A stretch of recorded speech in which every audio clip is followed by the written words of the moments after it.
পানি কিংবা তেল পড়া দিয়ে চিকিৎসার নামে প্রতারণার অভিযোগ উঠেছে কুষ্টিয়া সদর উপজেলার জিয়ারখি ইউনিয়নের কলামপুর গ্রামের বাসিন্দা শামীম হোসেনের বিরুদ্ধে। অন্যদিকে জিনে ধরলে কিংবা ভূতে ধরলে তদবিরের মাধ্যমে তাকে সারিয়ে তোলার দাবি শামীম হোসেনের। বাচ্চা কাচ্চা ধরাইতে আসে, কারোর বাতাস লাগছে বা জিনে অনেক সময় মেয়েদের ধরে, ছেলেদের ধরে, তারা আসেন, তারা ঝাড়াই নিয়ে যায়, তদবির নিয়ে যায়। মানুষ যে যা দেয় খুশি হয়ে আমি সেটাই নিই। কারোর কাছ থেকে কোনো রোগী বা কেউ বলতে পারবে না যে শামীম হুজুর কারোর কাছ থেকে কিছু চেয়ে এনেছে। প্রতিদিন বিভিন্ন এলাকা থেকে প্রচুর মানুষ এসে ভিড় করেন শামীমের বাড়িতে। কোনো গাছগাছালি নয়, কোরআনের আয়াত এবং হাদিসের আলোকে চিকিৎসা দেন বলে দাবি করেন শামীম হোসেন।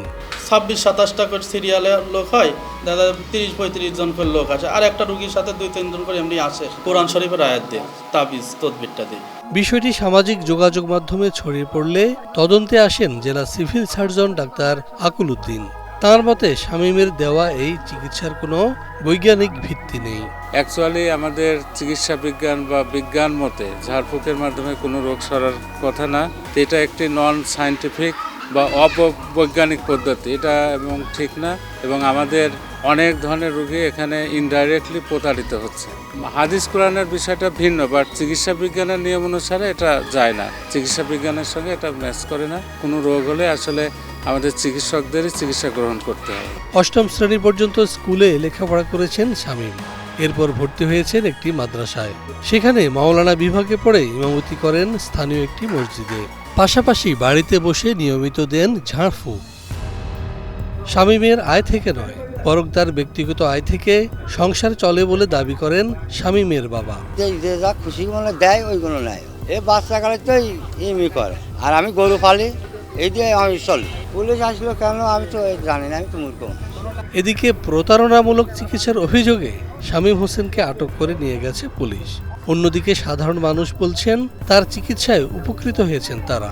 আমি কিন্তু হিন্দুর মেয়ে, মিথ্যা কথা বলবো না। আর এমনি ঝাড়ফুঁকে দেখেন আমার হাতে সুতা বাঁধা আছে, আমার উপরে দোষ হয়েছিল। এখন হ্যাঁ আমি সুস্থ, সুতো বাঁধাতেছে তো কাছে আমার ডাকে পিসি বলে যে পিসি সুতা যেন তোমার হাত থেকে না হারায়, সুতা হারালে কিন্তু তোমার আবারও কিন্তু কষ্ট হবে।